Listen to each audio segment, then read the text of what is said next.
Welcome to the 71st Annual Membership Meeting of the Mississippi Economic Council.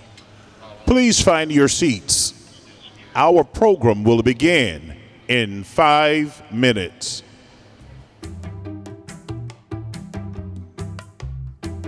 Scott, we can't hear you. You're still on mute. Oh, thanks. Don't know what's ahead. We just got to be ready. The past year redefined resilience. On March 11, 2020, the first case of COVID-19 was reported in Mississippi, drastically altering our way of life and the economic landscape of our state. We learned the meaning of shelter in place, adjusted to wearing masks, and interacted with coworkers, family, and friends via Zoom, and adopted to a new normal brought on by a global pandemic. MEC worked swiftly to serve our members who were forced to rethink how they conducted business. In addition, MEC's coronavirus resource page was developed to provide daily updates to help our members deal with the ripple effects of the pandemic. But just because we were at home didn't mean we weren't getting things done to provide essential solutions for Mississippi's business community. MEC joined forces with Mississippi Manufacturing Association and the BioPEC to build a coalition of more than 40 business organizations who worked with legislative and state leaders to pass comprehensive COVID liability protection for businesses and healthcare professionals. It was vital to ensure that our economy would still be standing at the end of the pandemic. MEC salutes Governor Tate Reeves, Lieutenant Governor Delbert Hosemann, and Speaker of the House Philip Gunn for their tireless effort in this endeavor. COVID-19 wasn't the only seismic event in 2020. After the tragic events in Minnesota, the entire country was forced to look inward and grapple with tough questions. Rooted in MEC's founding principles is the importance of equality and fairness. MEC reaffirmed its stance against racism, intolerance, and injustices, and its commitment to the values of diversity and inclusion. While challenging, these conversations also paved the way for Mississippi to step into a brighter future by adopting a new state flag and retiring our old controversial symbol, a long-standing position of MEC. Over 2 months in the late summer 2020, a 9-member commission led by former Supreme Court Justice and past MEC Chairman Reuben Anderson considered thousands of designs submitted from all over the country, ultimately selecting the "In God We Trust" flag to submit to voters. The flag's symbolism features a magnolia, highlighting the state's hospitality and a sense of hope and rebirth, surrounded by a circle of 20 stars representing Mississippi as the 20th state. The stars are anchored by a gold 5-point star representing our first peoples. The flag's colors symbolize what makes our state great.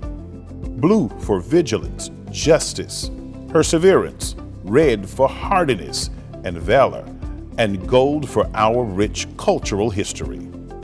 In November, 73% of voters approved the "In God We Trust" flag, and in its first action of the 2021 session, the Mississippi legislature adopted a new state symbol to represent all Mississippians.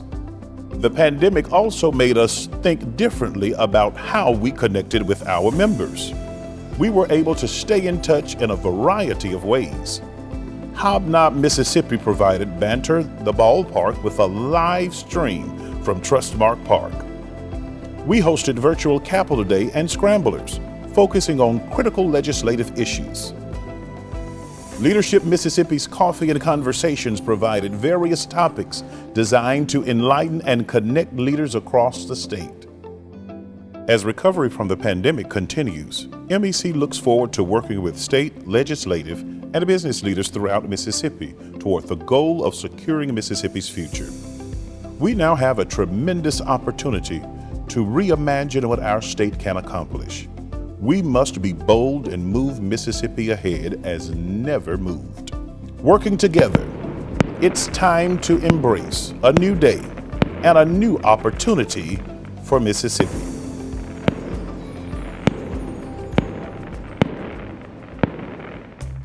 Annual meeting's finally here. Everybody ready? Let's do this.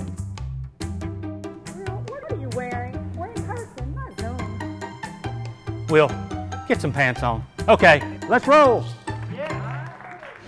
Please welcome MEC President and CEO Scott Waller. Good morning and welcome. It is my privilege to call to order the 71st MEC annual meeting. What a wonderful day. I look out across this crowd and I am just, all I want to say is, wow. Would y'all do me a favor? I want everybody to soak this in. Everybody stand up for just a second. Take a look around at what we're doing today. It's really amazing. Give yourself a hand. Thank you, thank you. I knew if I tried hard enough and worked long enough, I would find a way to get a standing ovation. I want to first thank our staff for being willing to have a little fun with the video that we just showed. I think it shows that we've come a long way in the last year. Our staff is really amazing. They put all this together. You know, we had to remember how to do certain things because it had been a while, but at the end of the day, I look across this and see this wonderful crowd, and I can't help but get excited about what's ahead. You know, I've heard a lot of people talk about things are getting back to normal. Things are really good, and that's right. But I want us to do something different. Instead of thinking about getting back to normal, I want to think about how we can be better than we were. What are some of the things that we're going to be able to do to approach things differently, to be really good at what we do, and help move Mississippi forward? That's what today is all about. That's what you're going to hear about throughout the day. And the reason that is important is because the more we look at how we can improve our state, take advantage of opportunities, and really seize the day that exists, the better our state's going to be. One of the things that we're going to do a little bit differently this year is our MEC tour. We'll start that at the end of the month and continue it through September. But this year our tour is going to take a little bit of a different approach and try some new things. Blue Cross and Blue Shield of Mississippi has sponsored this tour for over 15 years. And typically, I know a lot of you in the room have been to the tour meeting where we have a program, we talk about what's going on, we use our electronic voting devices to get feedback, and it's really good and helpful information. But this year we're going to take it a step further. We're going to take it in the approach of having a small group session that's facilitated to talk about what's happening in each of your communities and where we as MEC can be a part of helping those things. So look for information on it. We're getting excited about it. It's just one more way that we can talk about a new day and a new beginning here in Mississippi. Without question, the future is before us, and we can really make a difference in moving our state forward. I don't think there has been a better time to take advantage of the things that are here than right now. And it starts with y'all, and it starts today. I really appreciate you being here. It's going to be a wonderful day. So sit back, enjoy, and let's have some fun. Thank you.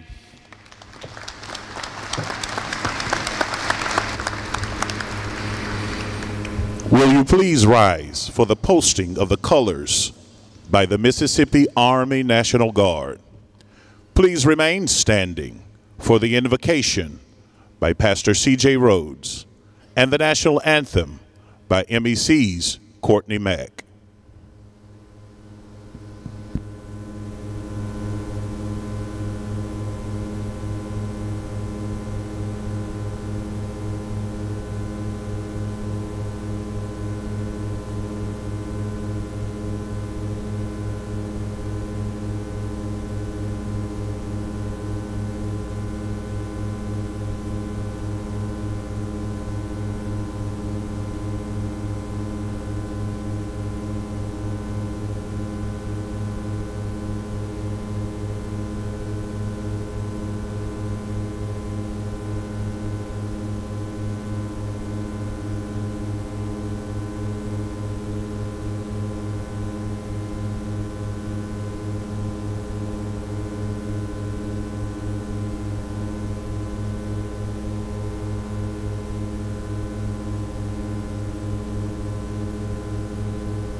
Join me in prayer.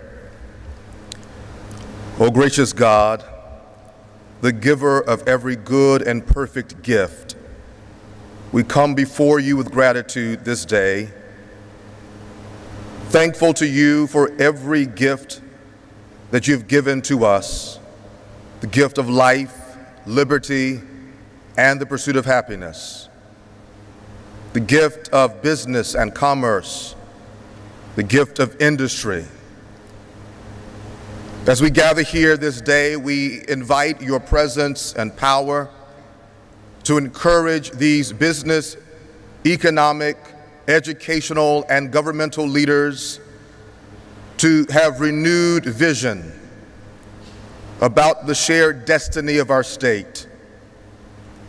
We especially lift up those adversely impacted during the COVID-19 pandemic, for businesses that shut down, for employees that were laid off, for those who lost their lives.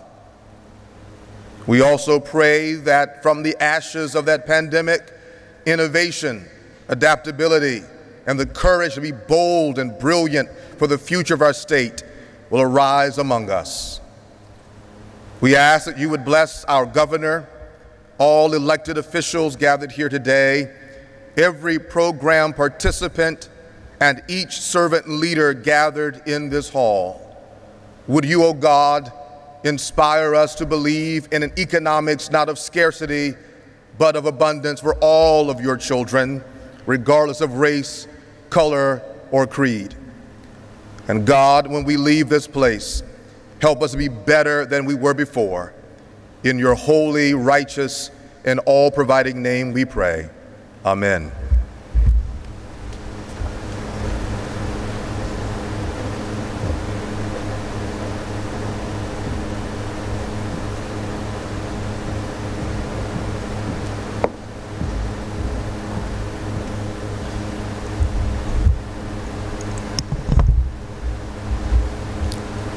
Oh, say, can you see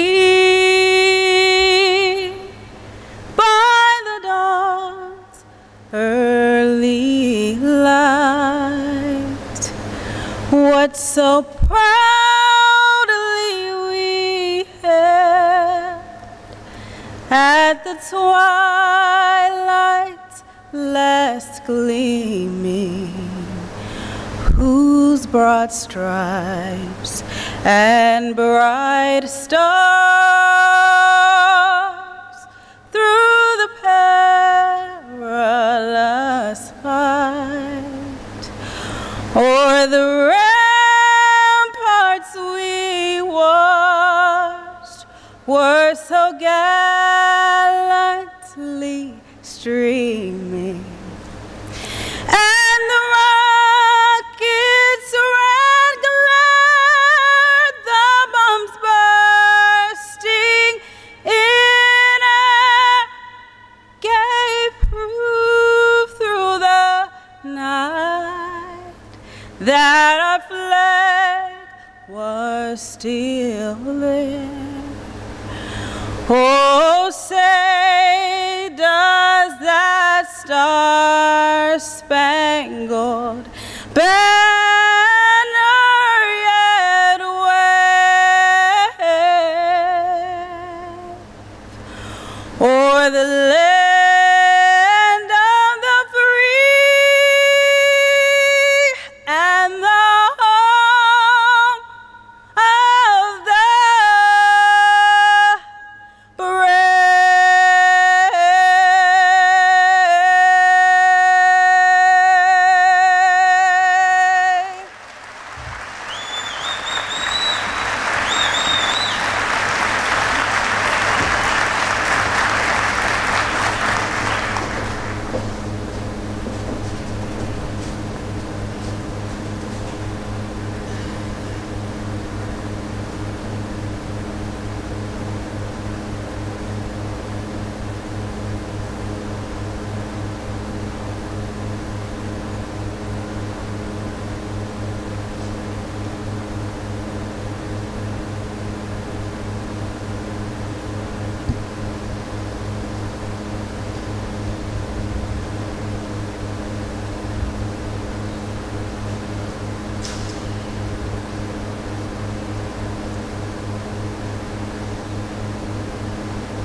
Ladies and gentlemen, please be seated and enjoy your lunch.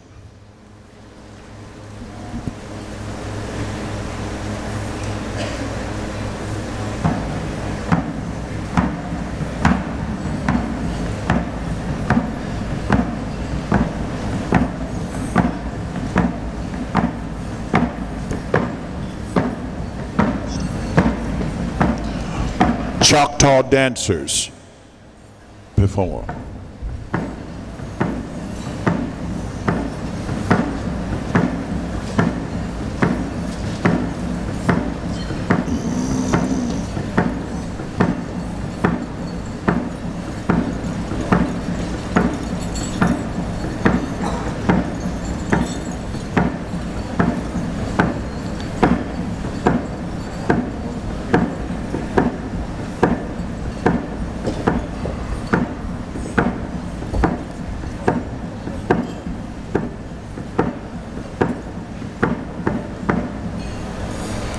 Halito jumache penna magarong ma nitaparong ma chata hetarong ma skilini gano hospizada kelane. Standing before you in front of this new flag, I'd like to say thank you, Governor Scott and representative of the state, and also MEC on the Flag Commission.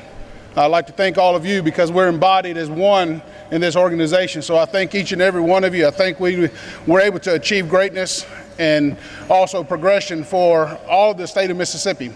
And the first day that I stepped into the room with the Flag Commission, I took a step into educating the people in the room, because it's amazing how throughout the state, in this room today, we come from so many different areas of the state, and yet many are not aware of who we are and still alive and thriving here in East Central Mississippi. So today we have with you some of our youth and our Choctaw traditional dancers to share just a little bit of what we have and still and live and utilize our Choctaw culture and tradition. So I hope you enjoy today the social dancing that we will entertain during your luncheon, but it's something that we cherish greatly. And if you would like to expand your education of who we are as a tribe and a people, please reach out to us. Thank you.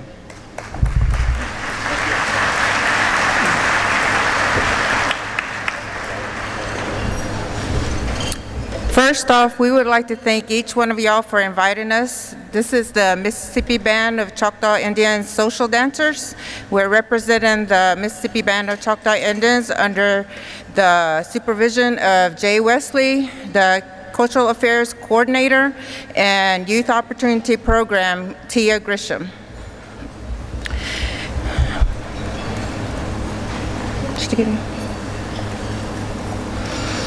Today's Mississippi Choctaws are the descendants of the Choctaw who refused to leave during the removal of the early 19th century. The precise origin of many Choctaw dances lies among the aspects of Indian culture that gradually faded through the years, taking with it much symbolic meaning. The Choctaw people have been dancing their traditional dances for centuries, which are divided into three categories, according to determining forces of life: social, war, and animal. These are dances of the Choctaw people, not of professional. They are functional dances, not showpieces. The traditional spirit of the Choctaw Indians come alive when community members assemble to showcase ancient dances and songs passed with pride from one generation to the next. Traditional dances foster a pride in being Choctaw. Contemporary social dance groups represent most of the Choctaw communities, and their style of dancing will often reflect the group or dancer's community of origin, which you will witness in the performance of this dance group you see assemble. Let's welcome the Mississippi Band of Choctaw Indians Traditional Social Dancers.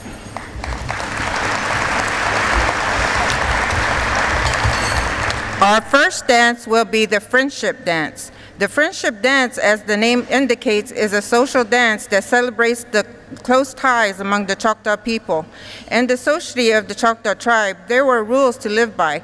This was even in the courtship of eligible members of the tribe. It was forbidden to marry into one clan. This dance permitted dancers of different clans to dance with each other, the Friendship Dance. Yo hele, yo hele, yo hele, ayo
The snake dance imitates the movement of the reptile as it slides through the fields, feeding on the insects and rodents that constantly threaten the Choctaw harvest and crops.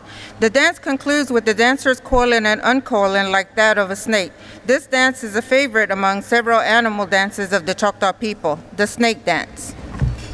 Yo, yo, yo, alena.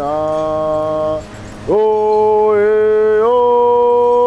yo, alena. Yo, yo, yo, alena. Yo, yo, yo, alena. Yo, yo, alena. Oh, yeah, yo, alena. Oh, yeah, yo, alena. We are, yo, oh, hey, yo, yo, hey, yo, yo, hey, yo, yo, hey, yo, yo, hey, yo, ya, yo, ya, yo, yo, hey, yo, yo, hey, yo, yo, hey, yo, yo, hey, yo, yo, hey, yo, ya, yo, ya, yo, yo, hey, yo, yo, hey, yo, yo, hey, yo, yo, hey, yo, ya, yo, ya, yo, yo, hey, yo, yo, hey, yo, yo, hey, yo, yo, hey, yo, yo, hey, yo, ya, yo, ya, yo, yo, hey, yo, yo, hey, yo, yo, hey, yo, yo, hey, yo, yo.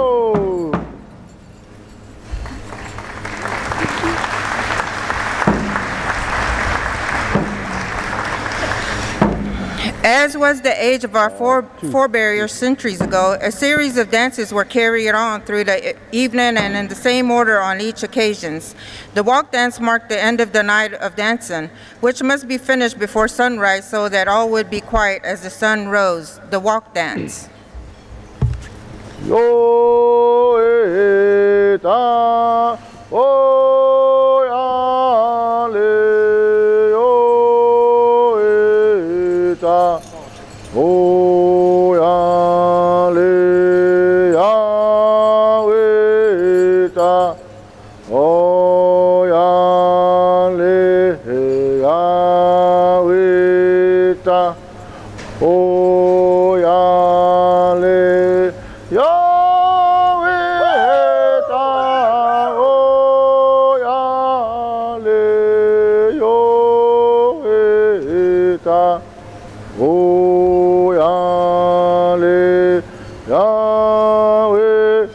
weta, o ya le ya weta, o ya le yo hale na yo we ya yo a he ya hale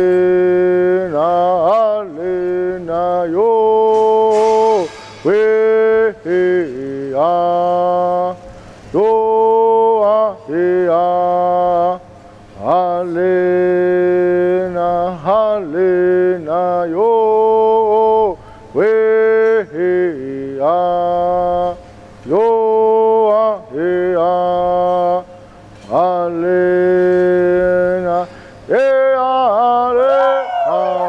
no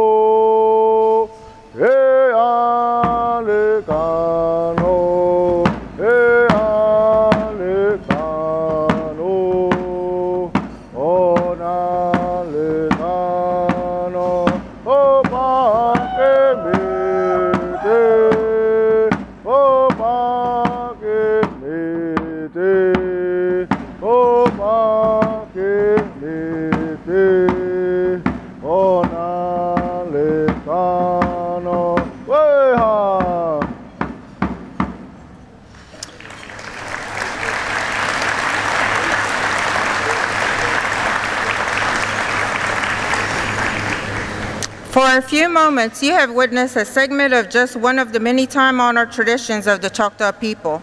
We have showcased this program not only for your entertainment, but also with the hope that each of you gain a brief insight to the ancient tribal customs of the Mississippi Band of Choctaw Indians. We, the Choctaw people, are very proud of our colorful heritage and rich culture and are very gracious to share them with our other Indian and non-Indian neighbors. There have been a revival of interest in these traditional dances on the part of the Choctaw people, and are certainly proud this trend is continuing, only livelier and stronger. Yakoke, thank you.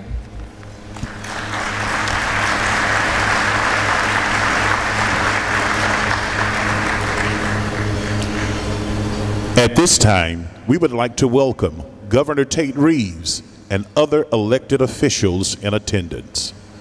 Would all former MEC chairs please stand? Would all members of MEC and affiliate boards please stand?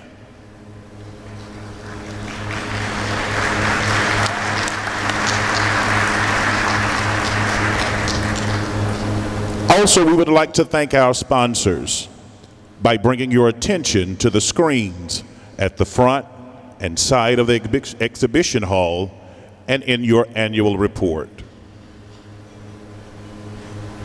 Please welcome MEC's Senior Vice President of Foundations, Vicki Powell.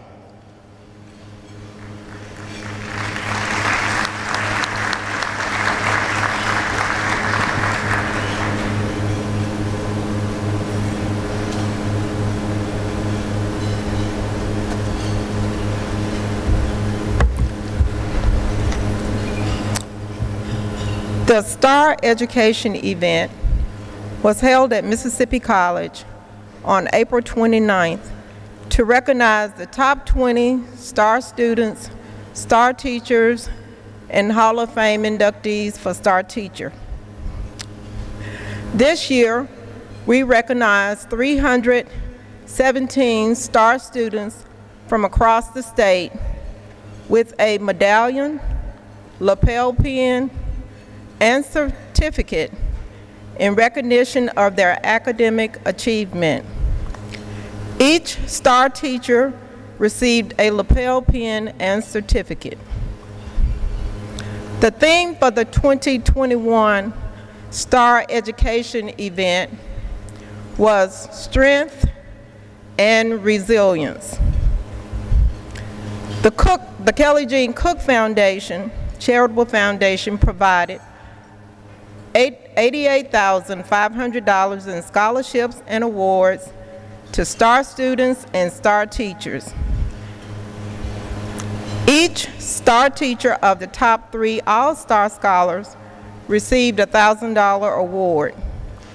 Each of the top 17 All-Star, the additional students received a one-time scholarship of $1,000.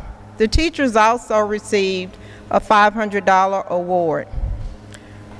We want to thank the Kelly Jean Cook Foundation for their tremendous support for over 20 years for providing over $1,858,000 in scholarships for STAR students and awards for STAR teachers.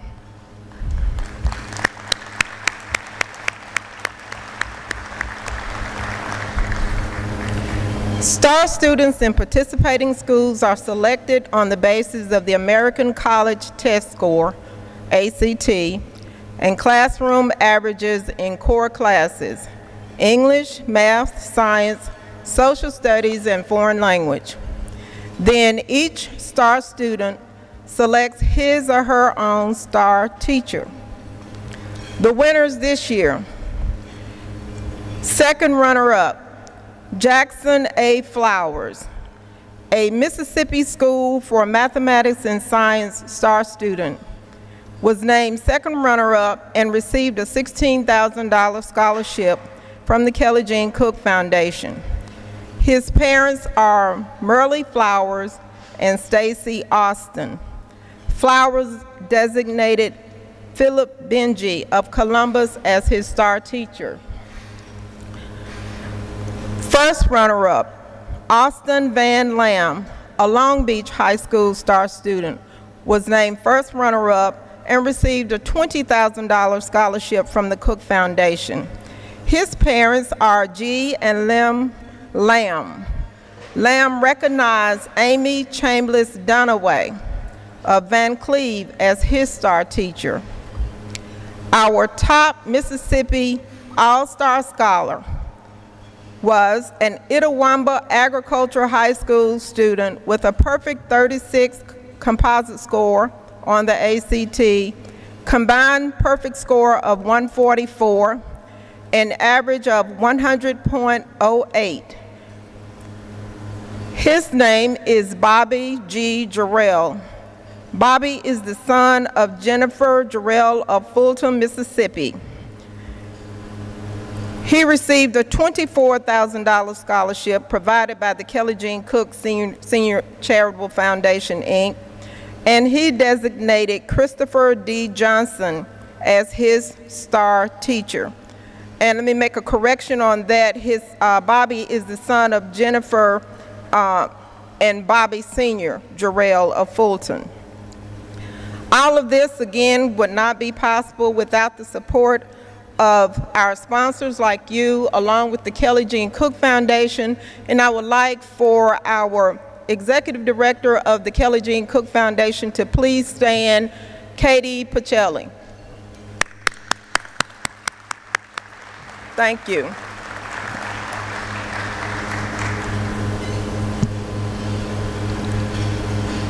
Please welcome Melody Morgan, Senior Vice President of Corporate Communications Marketing at Trustmark and Chair of Leadership Mississippi.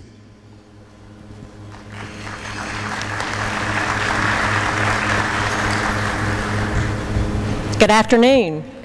I am delighted. No, that's an understatement. I am absolutely thrilled to be here today. And based on the volume and the energy and the electricity was out in that hallway a little earlier, I would say most of you are as well. So thank you for being here today to support MEC and all of its subsidiaries and all of the important programs that are covered. I have had the honor and the privilege of serving as Leadership Mississippi Chair for this past year. And in case you didn't know it, it's turned into a 2-year program, first time ever. Scott was talking about change earlier. That's one change we've endured as the Leadership Mississippi class this past year. But it's been an exciting journey, and we're going to continue that on through 2021. First class ever. Maybe we'll say you've got a master's in Leadership Mississippi by the time this is over. Kathy and I were just talking about that. And speaking of Kathy Northington, Chief Operations Officer for MEC, actually heads up the MEC program for Leadership Mississippi and does an incredible job. So thank you, Kathy, for what you do.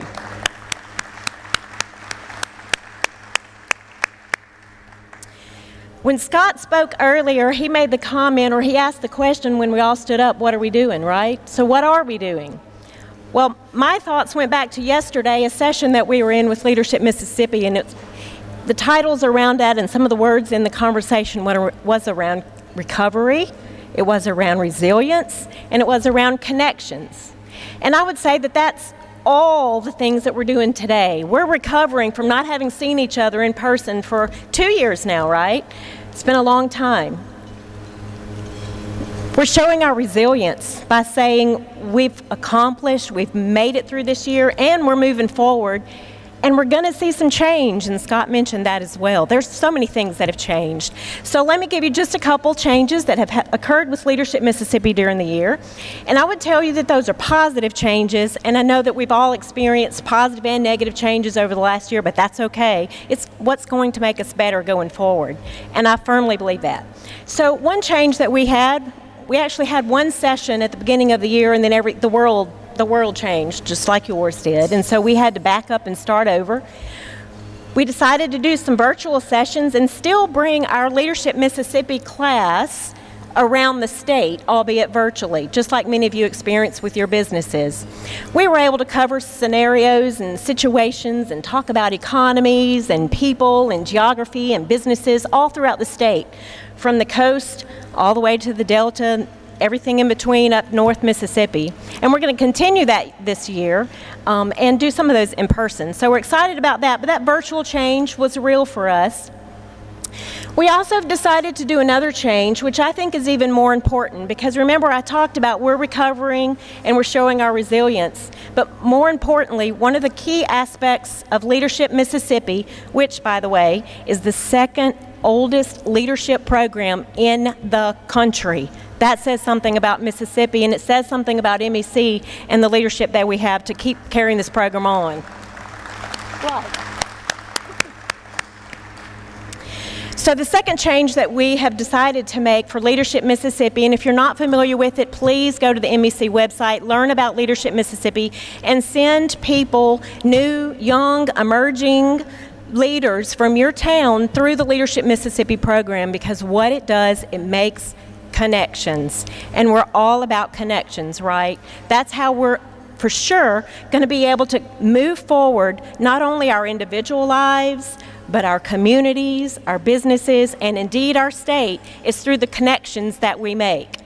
So in the spirit of making connections, I would like to ask the current Leadership Mississippi class, who's endured 1 year, will go through a second, and we did not lose a single participant in that transition.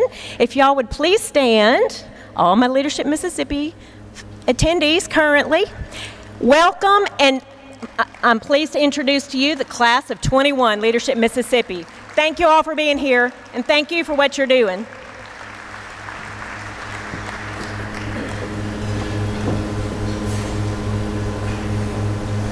A lifelong Mississippian and fiscal conservative, Tate Reeves became Mississippi's 65th governor in January 2020. Having served for 8 years as Mississippi's lieutenant governor, he focused on creating a strong business climate by eliminating non-competitive taxes and increasing funding for Mississippi's workforce development. Governor Reeves entered office with the goal of raising the state's per capita income to provide opportunities for all the Mississippians to succeed.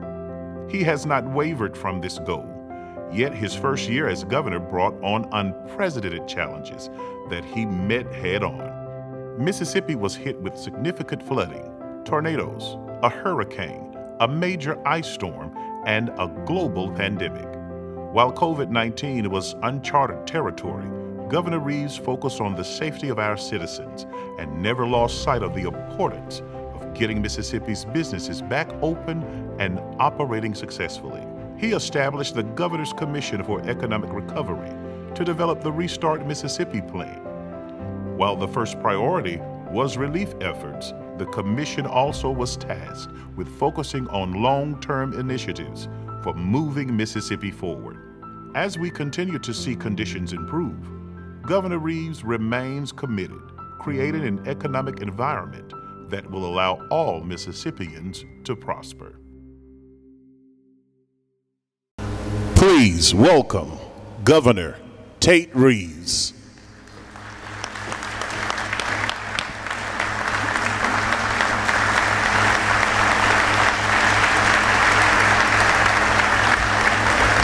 Thank you. Thank you for being here today and giving me this opportunity. And as I watched the video, Scott, your team did a great job with the video, and just watching it, the first thought that came to mind is, you know, if I had known this job was going to be so easy, I would have done it a long time ago. The last time I spoke to a group of this size at the Mississippi Economic Council was actually the Thursday before Election Day in 2019, which made it the day before President Trump came to Tupelo to campaign for us. And as I think back, that was barely over a year and a half ago, but it seems like 150 years ago. As you think back to 2020, I said in my inaugural address, and I meant it, I said, my job as governor is not to hide our problems, but to help fix our problems. And although 2020 and the first part of 2021 has certainly been a challenge, my team and my administration has worked diligently to go about exactly that. You know, you think back to 2020, we started doing some research towards the end of the year, and what we found was, dating back to 1972, the most federally declared disasters Mississippi's ever had in any one year was 4. In calendar year 2020, Mississippi had 13. And in addition to those natural disasters, we also dealt with challenges at the Department of Corrections, the Department of Human Services, Child Protection Services, and oh yeah, that little thing called COVID. COVID was one of those 13 natural disasters, and as I think about our response to COVID-19, a pandemic the likes of which we haven't seen in this country in well over 100 years, I was reminded of a quote from Faulkner. You know, Faulkner is given credit for saying it would be there tomorrow and tomorrow and tomorrow, not only to hope, not even to wait, just to endure. And so there were many days throughout 2020 when that is really how I felt, that I just really wanted to endure to get from one day to the next. But the opportunity that was presented to our team is, while there were clearly challenges and daily 2:30 press conferences, it also gave us the opportunity to take a step back,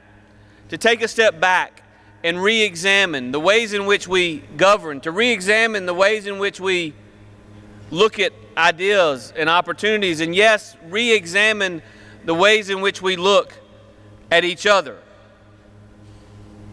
It gave me the opportunity to announce the initiation of Restart Mississippi, which initially was begun, by the way, with the chair, very able and capable chair of Joe Frank Sanderson, himself a former MEC chairman.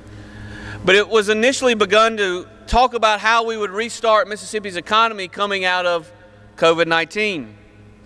But we used it as an opportunity also to not only look at those short-term needs, we expanded it to include both intermediate needs as well as long-term needs to grow Mississippi's economy and to ensure that our economy prospered. When I think about some of the recommendations that came out of Restart Mississippi, I truly see it as a roadmap to Mississippi's future growth and prosperity. Now, many of the people in this room served on the Restart Mississippi Committee, and I want to personally thank you for your service. As I think about how Mississippi has fared during COVID 2019 and 2020 and 2021.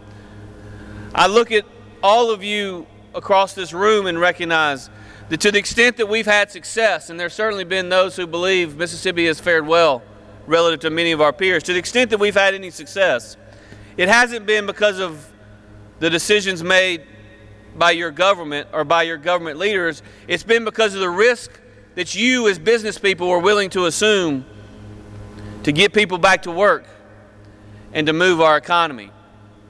As I think back to many of the decisions that were made, I'm reminded of a quote from Donna Tartt. Sometimes you can do all the right things and still not succeed. And that's a hard lesson of reality. When I think back to all the decisions that were made, both individually and collectively, I know that we made every decision based upon the data that we had at that time. But I also know that every single decision did not turn out exactly the way we wanted it to. The biggest regret I have from 2020, and I did it because I believed it was the right thing to do to protect our economy against overzealous local elected officials. We worked with the Trump administration and we made a decision to define some businesses as essential. It turns out about 85% of all businesses were defined as essential during that time. But as I look back on that, I realize that I made a mistake. Because the fact of the matter is, every single business in Mississippi is essential. If you are depending upon a small business to provide for your family, that is an essential business to you and your family. As I look out over our business community, I want you to know that we appreciate every single one of you.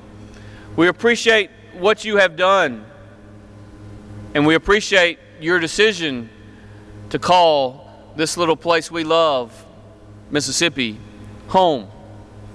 Now, I'm proud of many of the successes that we've had over the last 10 years. We know for a fact that I have every intention of my entire focus being on job creation, on economic development, and on economic growth. There are a few things that are necessary for us to be successful in that, and our Restart Mississippi committee certainly confirmed that. We've got to continue to improve the quality of our educational attainment level. That starts at pre-kindergarten and goes all the way through lifelong learning. I'm proud of the fact that this year, for the second year in a row at K through 12, if you look at 10-year growth numbers on the nation's report card, our NAEP testing results, for the second year in a row, Mississippi's 10-year growth numbers were #1 in the nation. The reason I'm so proud of that is because we know that if you're going to see our absolute performance compared to our peers continue to improve, then over a year-over-year basis, we must continue to outperform them. We're doing it, and we're doing it because of the work of many, many people in communities across our state.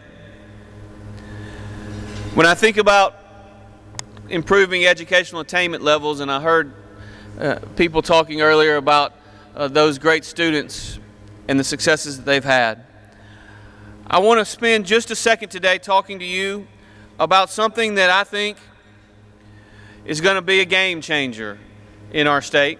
Now, admittedly, we're a little bit behind some of our fellow states like Louisiana and Georgia when it comes to branding ourselves and focusing ourselves on workforce training and workforce development. But I'm proud to tell you today about an announcement that was made just recently.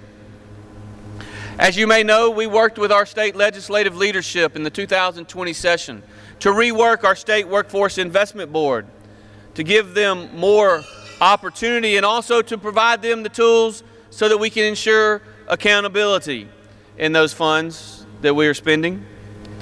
I'm so excited that the best way for us to move forward is through the rebranding of our Office of Workforce Development. It is now called Accelerate Mississippi. I'm excited about the positive changes that Accelerate will bring. And I'm also extremely excited to have with us today Ryan Miller.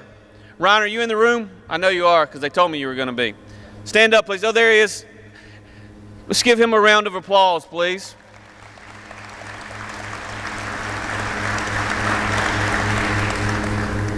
Ryan is going to do a fantastic job leading our Office of Workforce Development.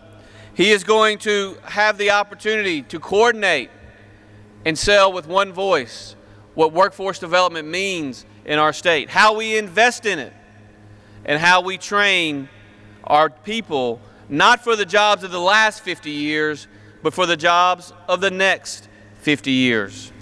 I'm so very proud that this has been a joint effort, something that's been needed by you, the business community, for many years, a joint effort by the private sector, our legislature, and others. And it's something that I believe is going to put Mississippi in a position to be successful for many, many years to come. You know, when I think about economic development, I can't help but conclude my remarks today by telling you the way I look at things. 2020 was a difficult year for many. If you look back, some of you may have heard, I kind of like to focus on the numbers because the numbers matter. You know, Jeb Bush once said, what gets measured gets done. If you look at 2020, the 10 years prior, our average capital investment in the state of Mississippi over those 10 years was an additional $900 million per year. In 2020, thanks to our great team at the Mississippi Development Authority and our great partners throughout the state, we saw new capital investment in Mississippi, in spite of it being COVID-19 year, of $1.7 billion in 2020, almost twice that of the 10-year average previously.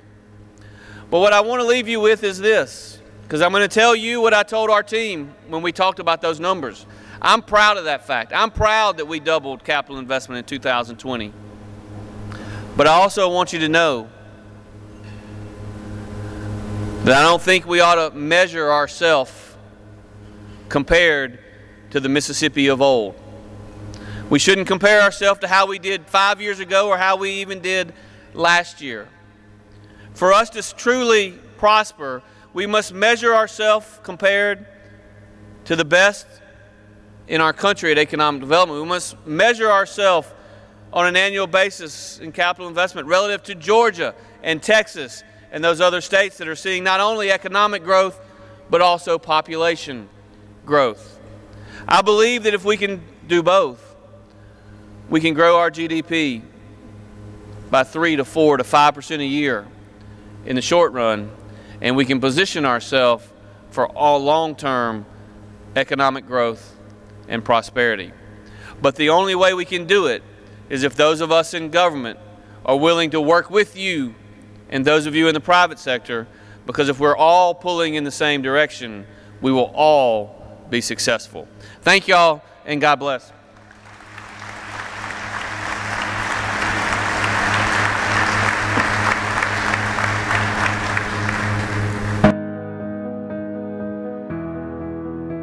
The Mississippi Economic Council has been the voice of business since 1949. With the help of approximately 11,000 members from 1,000 member companies across the state, MEC brings leaders together to conquer broad, nonpartisan issues that enhance our economy and create a better business atmosphere. This goal is challenging and never-ending, but MEC has a history of leading the charge for legislative change in public education, tort reform, transportation, workforce enhancement, and most recently, changing the state flag of Mississippi to one that better reflects all of our citizens. Today, the Mississippi Economic Council continues to bring leaders together for a common agenda. Using fact-driven data and research, MEC will advocate for proactive public policy to put Mississippi and her citizens in the place of greatest opportunity. As we find our footing in a post-coronavirus world, MEC looks forward to working with you to reimagine a bold path toward securing Mississippi's future. Please welcome 2020-2021 MEC Chair, Anthony Wilson.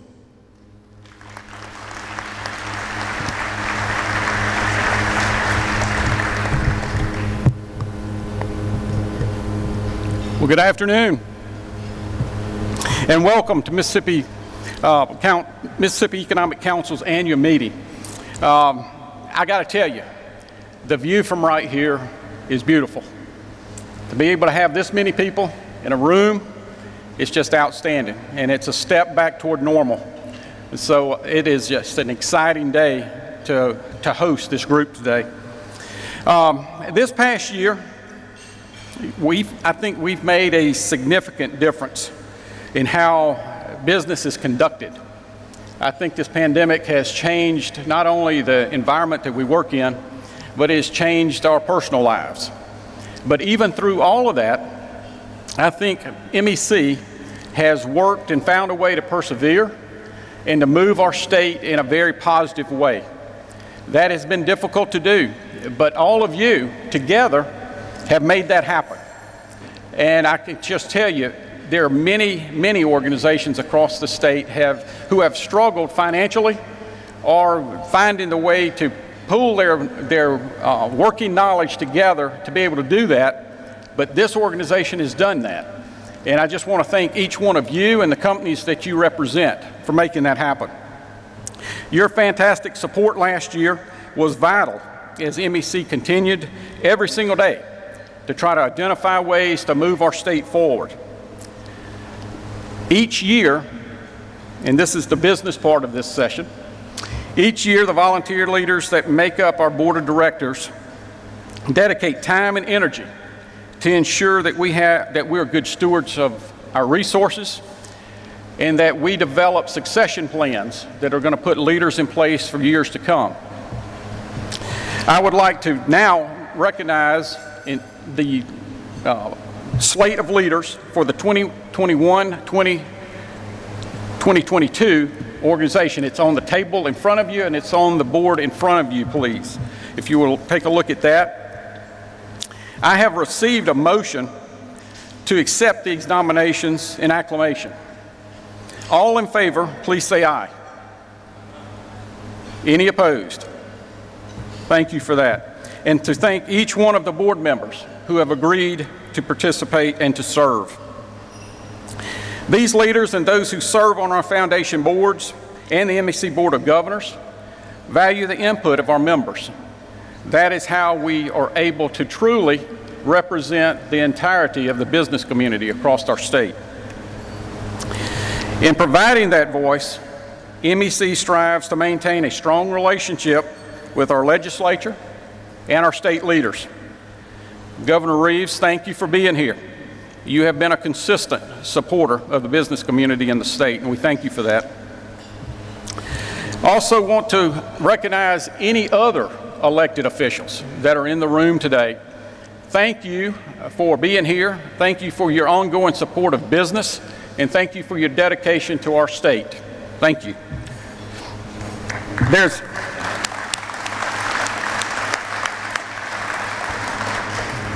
There's one other person that I want to recognize, and that's Lex Taylor. Lex served as MEC Chair in 2019 and 2020. Unfortunately, due to COVID-19, we were unable to hold our annual meeting last year, and we were unable to do the traditional leadership transition that is typical of our annual meeting. Lex, if you and Margaret would please join me on the stage. MEC was truly blessed to have Lex as leader and as chair. When COVID-19 hit, Lex's leadership was critical in the early stages to help MEC navigate what was certainly rough waters ahead for all of our businesses. There were daily calls that Scott conducted with myself and many other leaders across the state. Lex was involved in those. And we certainly think that you did a tremendous job, Lex, supporting this organization. So with that, Lex also, one other thing I want to comment on, Lex was really critical in the development of our strategic plan that we, as a matter of fact, this morning adopted it in its entirety. He started that back in 2019. So Lex has been a very strong advocate, not only of this organization, but for our state business community. So please join me in thanking Lex for all the hard work and dedication that he's given to this organization.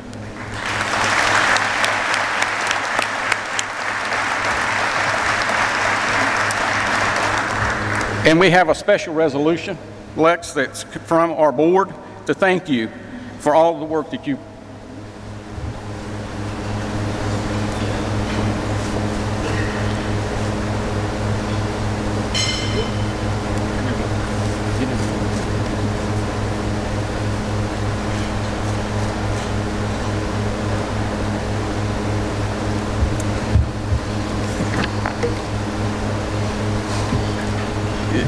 And Margaret, one thing we want to say is thank you for your ongoing support of Lex and this organization. We could not have done that without the strong support of both of you. So we have a special gift for you as well. Lex? For me. Thanks, Anthony. And let me just say a special thanks to Scott and this entire staff. What a great group of people, and the result is this turnout. Rick Looser with CeeLo Agency whispered in my ear before this got started. He said, you know, Lex, the best speech is a very short speech. So I'm going to follow through with that sage advice and say just this. It's hard to think back 2 years ago. Certainly after last year, we're still in the COVID fog, trying to recover from that. But at this very meeting, this very venue, I set out some goals, but two that comes to mind quickly was the fact that we needed tech masters and Mississippi scholars in every county of the state. At the time, we did not. So I set the challenge that we'll do that. And that has happened. Now we have Mississippi scholars and tech masters in every county in the state of Mississippi. Congratulations to all of us. I think we should clap and give ourselves a hand. Now, Vicki Powell, what have you done for me lately? Let's get started with some growth in that regard. The other was the get the strategic plan started. And as Anthony said, we got it. It takes a chairman to get things across the goal, and Anthony has been that chairman. And as of this morning, as he said, I'm proud to say that vision is complete. To the extent that we now have a strategic plan. The next focus is let's put it into play and let's make Mississippi great. Again, Anthony, thank you. I appreciate your leadership this year. It takes, the Lord puts good people in the right place at the right time, and that's what he did with our chairman, that's what he did with Scott, that's what he did with this staff. I saw deer in the headlights, folks. In about March time, at the end of my tenure, and those people could have just crawled under a rock, but they took the challenge on, and MEC is in the best financial condition it's ever been through Anthony's leadership, through Scott's leadership and this staff. We all appreciate it very, very much. Thank you all.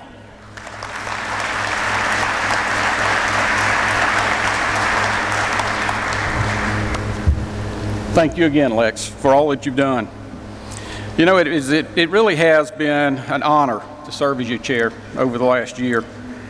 While none of us could possibly have imagined what 2020 would bring, I do believe that Mississippians really stepped forward. I think it was one of our finest hours. We have really, I think, moved our state forward in a way that many have not been able to across the country. Staying connected with our members was vitally important, especially in the early days of COVID. Making sure that they were aware of the resources. That's one of the things that was so critical. Many of our businesses, especially our small businesses, did not know what resources were out there to help them through this terrible storm that we were in. And I think MEC played a critical role in helping people stay informed. to understand what's there and how can I get through this, one day at a time. And again, I think that was just a great effort by Scott and his team.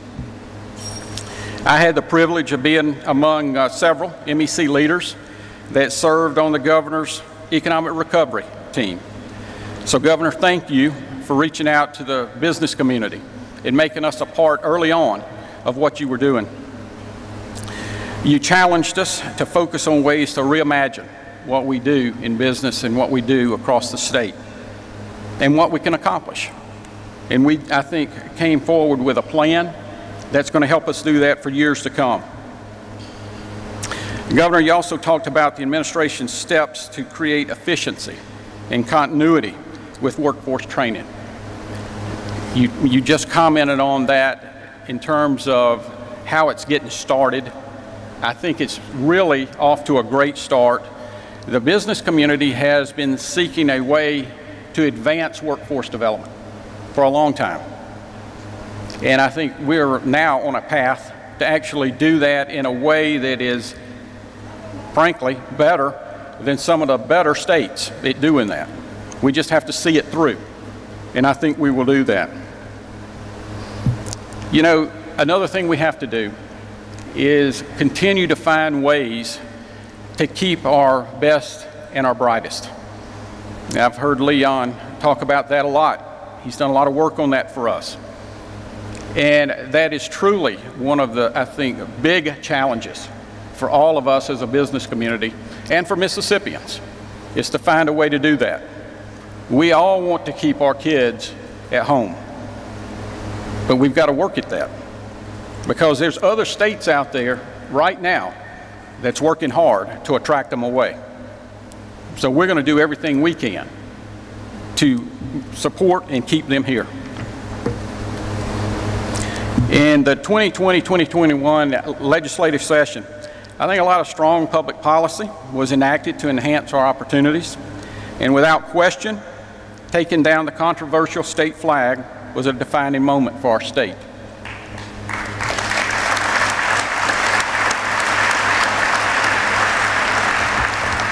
This removes, I think, a significant impediment and will change perceptions of Mississippi across this country and across the world.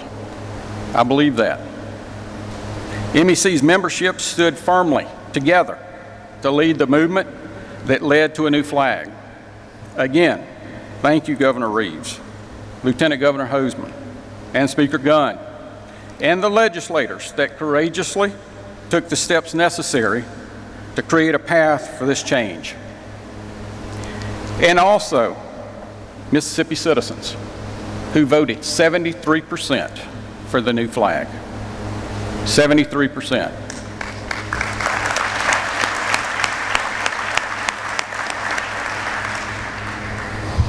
In God we trust flag. It is flying everywhere across the state. I see more state flags today than I ever have in my life. And I grew up here, been here my whole life. It's something that we're all proud of. And it's out there in mass. MEC and many of its partners in the business community worked with state leaders to pass COVID liability protection for business. That was a huge, huge issue.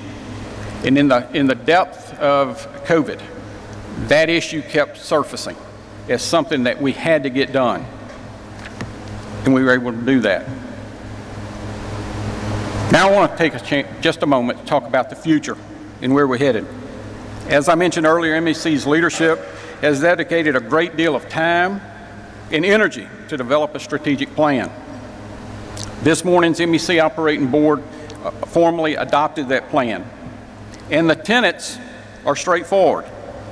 It's to remain the dominant business advocacy and policy driver for Mississippi, to effectively communicate and market our brand as the voice of business and better tell Mississippi's story, become a data repository that supports the business community and leads to meaningful public policy that's based entirely on fact. Become and align the business community to enhance effectiveness and influence. We have many organizations out that represent the business community all across the state. They do good work. But the question is, can we align better to be able to advance I think, the objectives of the business community in its entirety? I think we have to all answer, yes, we can do that. And that should be an objective. In the future, you will hear more about the ways we can achieve these objectives. Our plan creates a strategic pathway for measuring outcomes. You have to measure. It's not enough to say we feel like we're doing well. We need to know we're doing well.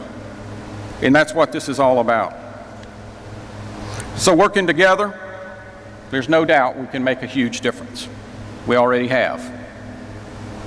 So, as I close, I want to thank my wife Tanya for her support during this year and for your support during everything that I do.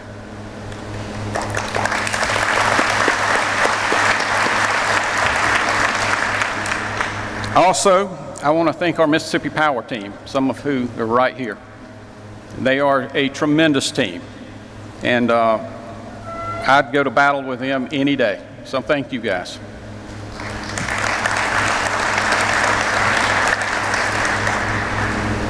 And finally, I want to thank Scott and the MEC team. You do a tremendous job, a lot of which is behind the scene. People don't know that you're doing it, but when you're in this role, you have the opportunity to see all that happens. And thank you guys. You work hard to make good things happen.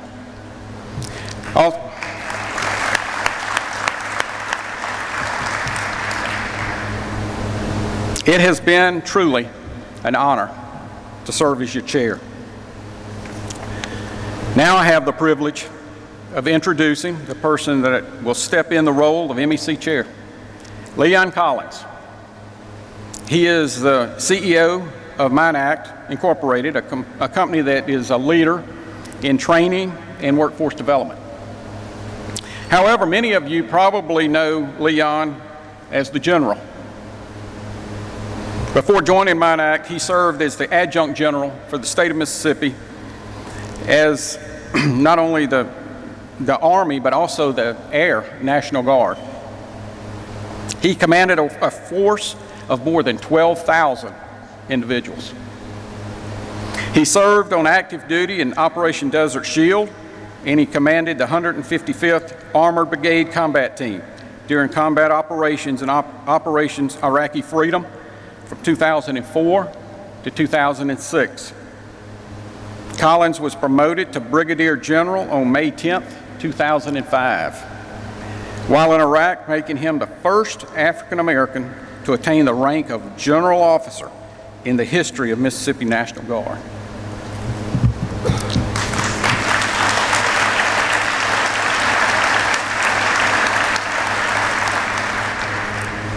Leon is battle tested, and he will do a fantastic job for this organization.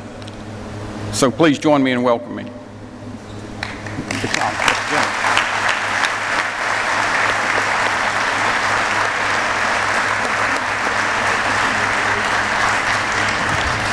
Well, first of all, thank Anthony for that great introduction. And Tanya, if you would join us up here, please. You know, while she's making her way up, you know, you've quite probably heard this saying, he was made for that moment. You know, you usually use that term when you're talking about great athletes like Michael Jordan getting ready to hit a three-pointer at the end of the game to win a ball game, or Tiger Woods sinking a 15-foot putt to win a tournament. But Anthony Wilson was made for this moment. The leadership that he displayed this past year during a very difficult time for not only our state and our nation, Anthony showed leadership that kept MEC moving forward. Now, we didn't have a lot of in-person events during his tenure, but that didn't mean that he wasn't working tirelessly behind the scenes to make sure everything was moving forward. You know, he talked about the strategic plan, Thanks to his leadership, we have one now, and we're going to be moving forward with that. So if you would you please stand and allow us to thank Anthony for his leadership this past year?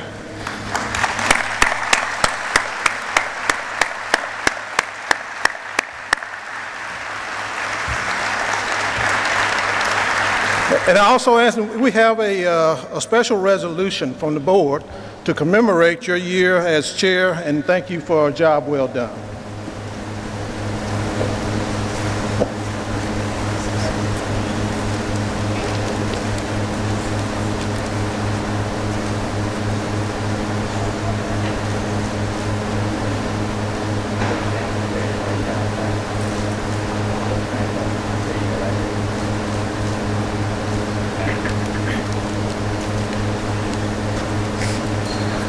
And Tanya, your support and dedication to Anthony this past year has not gone unnoticed nor unappreciated. So thank you so much for your support of Anthony and MEC.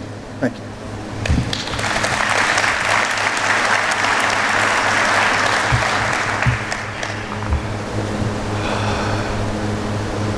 Breathe.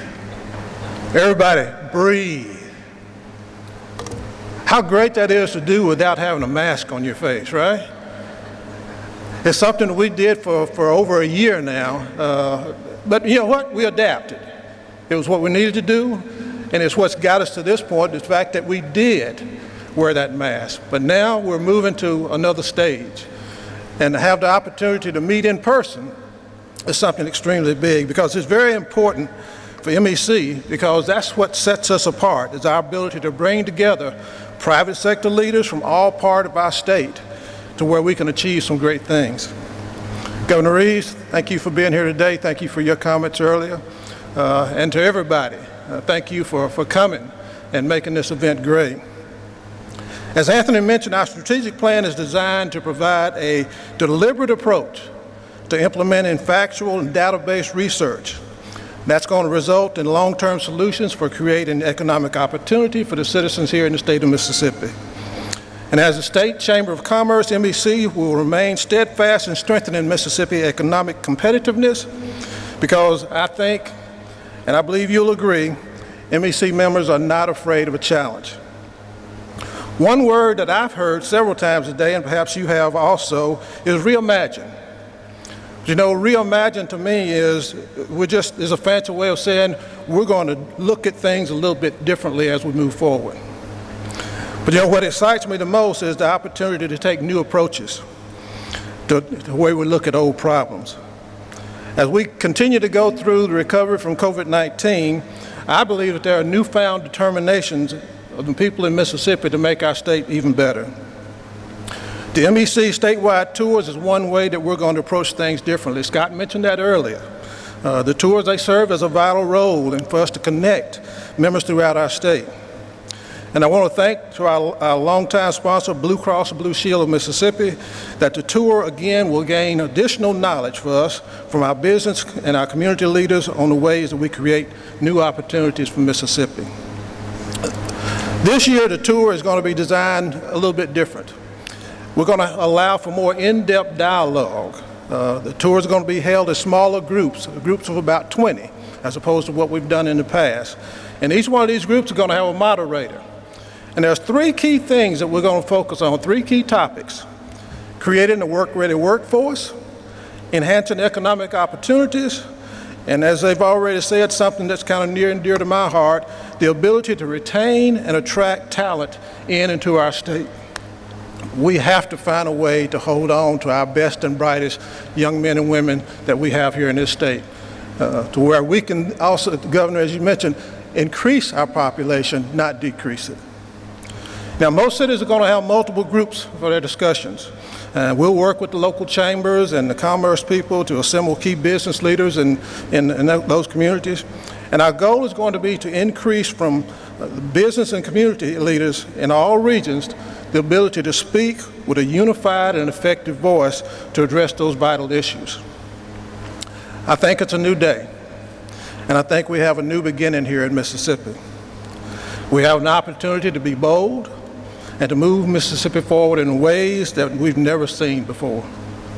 With your support, we can work together. We can strengthen MEC, and we can make a meaningful difference in our state. I'm excited to serve as your chair for this year, and I look forward to visiting with each one of you as we move around our state. And as I close, I'm reminded of a story that I heard not too long ago, and it's about a man who was driving his automobile down the road. Now, for you ladies out there, he was a typical husband.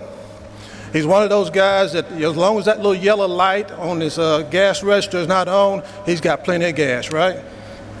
Well, he was driving and the light came on, but he thought he still had enough to be able to make it to the next filling station. And just as he topped the hill, he could see a filling station in the distance there. But about that time, the car started to sputter and the engine cut off. He ran out of gas. So he coasted over to the side of the road. He got out, and he could see the filling station in the distance. He got out, he started trying to wave people down, you know, maybe someone would give me a ride up to the filling station.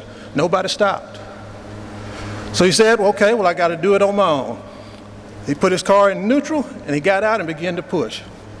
To his surprise, several cars pulled over, and people got out and helped him push. Now, I tell you that story because I believe if we are willing to help ourselves, other people will be willing to help us. So, if we're going to take our state to that next level, if we're going to move it forward, everybody's got to get out and everybody's going to have to push. So my commitment to you today is I'm ready to push. I'm just asking you to push with me. Thank you.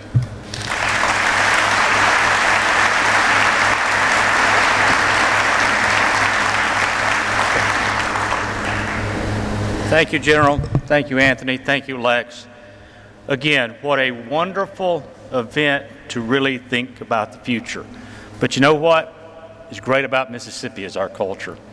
And today we have a very special entertainer that's going to join us. If you have not had an opportunity to hear him play today, you'll understand why I say that. You know, there's something about the soil that helps us tell a story. Eden's a native of Greenville, still lives in Greenville, loves our state, and tells the story of who we are. Sometimes, and maybe not, you know, the blues kind of talks about how we, you know, have to overcome things. But I think what she does is she makes us enjoy the fact that we have that opportunity. So please welcome Eden Brent. Thank you so much. Thank you so much. I'm so proud to be here today with our beautiful new flag. And I'm so pleased. What a way to, it's been at least since 2019 that I was before a good-looking crowd of this size. This is an incredible group of people, and I'm just so pleased to be here with you. It's the best way I can think of to restart my career after the hard year we've just been through.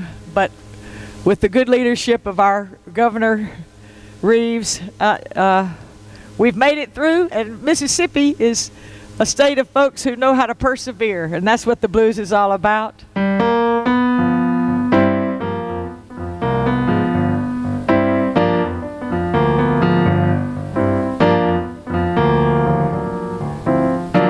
Yeah, I woke up one morning, got a call from my Bob. He said, I got some bad news. You no longer have a job. Got the Washington County, a factory done shut down blues. Round here ain't no good news. I got these Mississippi flatland blues. So I went out to Bowen, I thought I'd be flying high, but they shut down and sold the parts and left me high and dry. Then I got a job at Plastic, putting pickles in a jar, but they shut down and MEC came and took my car. I got the Washington County, my factory done shut down blues. Around here ain't no good news. I'm gonna keep these Mississippi Flatland blues.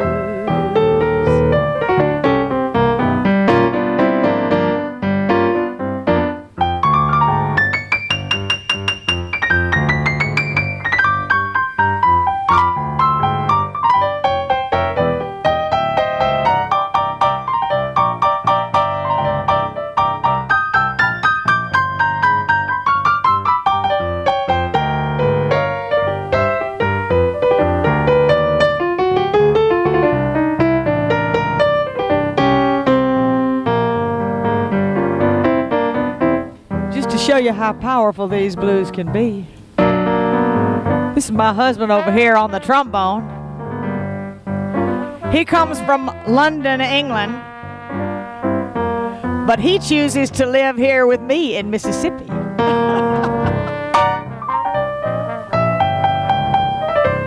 I think you can applaud that.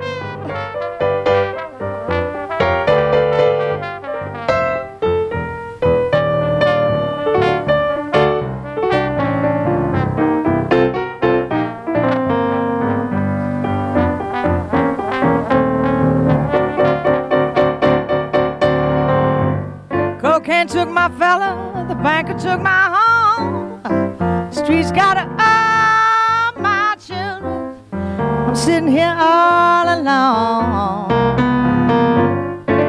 I'm so blue and downhearted, I almost lost my will. Even thought of suicide, but I ain't fit to kill. I got these Mississippi Flatland blues. Around here it ain't no good news.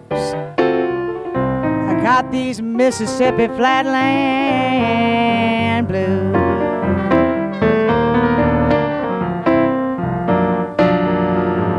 Rain kept pouring, water's coming up. I say, please, mister, come on, let's finish up them pumps. Got the Mississippi Flatland blues. Out here, no good news. I got these Mississippi Flatland blues. Got the Mississippi Flatland, Mississippi Flatland, Mississippi Flatland blues.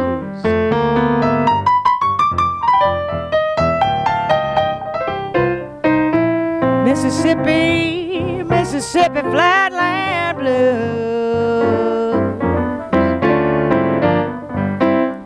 Round here ain't no good news, but we can play the Mississippi Flatland blues.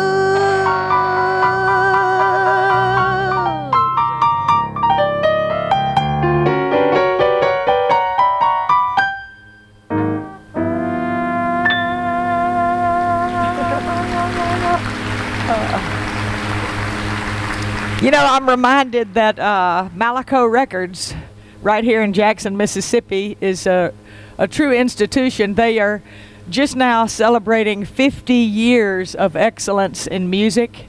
And there's a brand new book out called The Last Soul Company that's doing really well on the New York Times list. And I'm just so proud that it was the Malaco Records that kind of got me into the blues. Z.Z. Hill.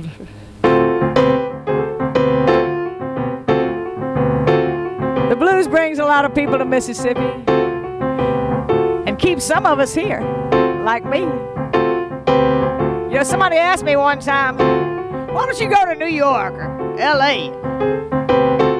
I said, no, indeed, Mississippi's always going to be my home.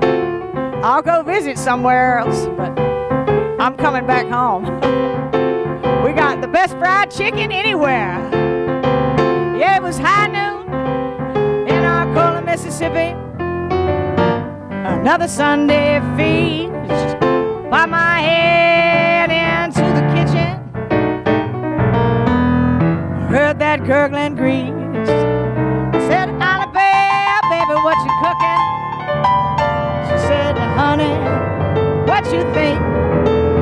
You better come on in my kitchen and wash your hands up in the sink, 'cause we're having fried chicken. Wing takes the breast and the leg takes the thigh. We got a rice, got a gravy, got a black-eyed peas. We got cornbread on the side. It's a Southern institution. Black skillet is preferred.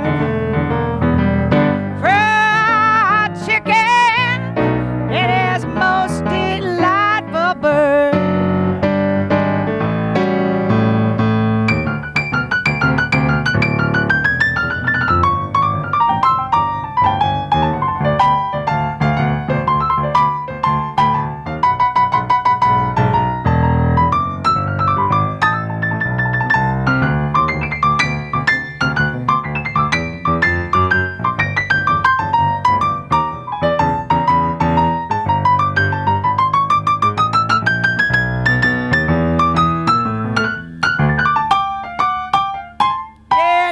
If you have not been enlightened, may I venture to explain? Full awareness becomes heightened when all the grease goes to your brain. Yeah, we're fighting over white meat. The loser gets the wing.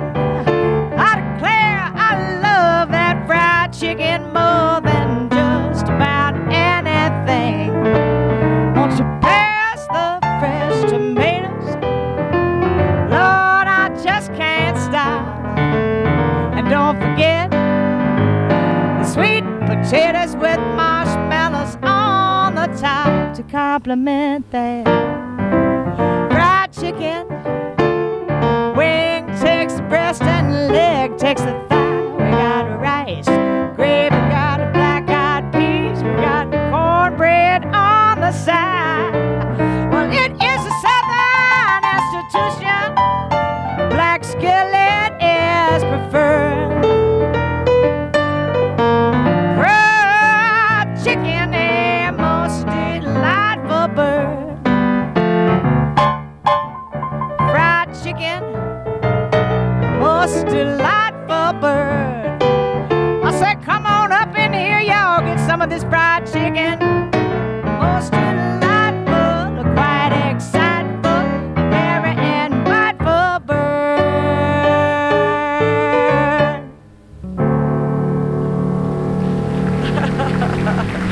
Thank you.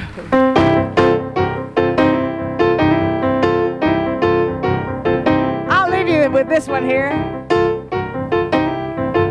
I wrote this about my beloved Mississippi home. This was the acoustic album of the year in 2010.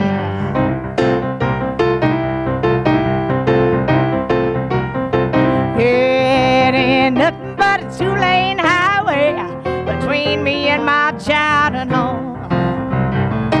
I was born in a county where there was plenty of room to roam. I couldn't get into too much trouble, but I sure had a lot of fun. Magnolia trees, the birds and the bees on Mississippi #1. It cuts right through the delta, stretches as far as two eyes can see. It won't take you all the way to Vicksburg or to Memphis, Tennessee. Westward lies a levee where the river running by its side. And when the levee broke in 27, there was no place to run and hide. Hey, Mississippi #1, carry me to my home, where the Delta Blues was born, along miles and miles of sandy loam. Hey, Mississippi #1, Delta Great River Road. I am Greenville bound, past the Indian mounds on the Mississippi #1.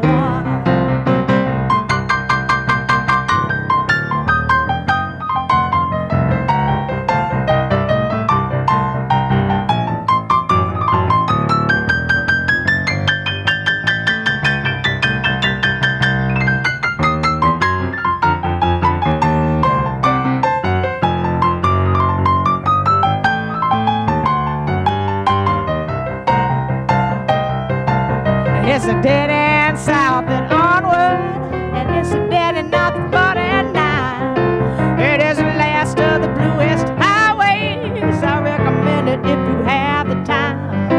It won't get you there in a hurry, but you're sure to have a lot of fun. Yeah, onward store to Friars Point on Mississippi #1. Hey, Mississippi #1. Carry me to my home, where the Delta Blues was born, along miles and miles of sandy lawn. Hey, Mississippi #1, Delta Great River Road. I am Greenville bound, past the Indian Mounds on Mississippi #1. Most of 1,000 blues men, many has met his end. Fooling around with someone else's gal, a Delta legend was born again. It's a very familiar story, the crossroads on a moonlit run. And if you get there late, the devil surely will wait on Mississippi #1. Hey, Mississippi #1, carry me to my home, where the Delta Blues was born, along miles and miles of sandy lawn. Yeah, Mississippi #1, Delta Great River Road. I am Greenville bound, past the Indian Mounds on Mississippi #1. Onward store to Friars Point on Mississippi #1. Magnolia trees, the birds and the bees on Mississippi, Mississippi #1. Yeah, Mississippi #1.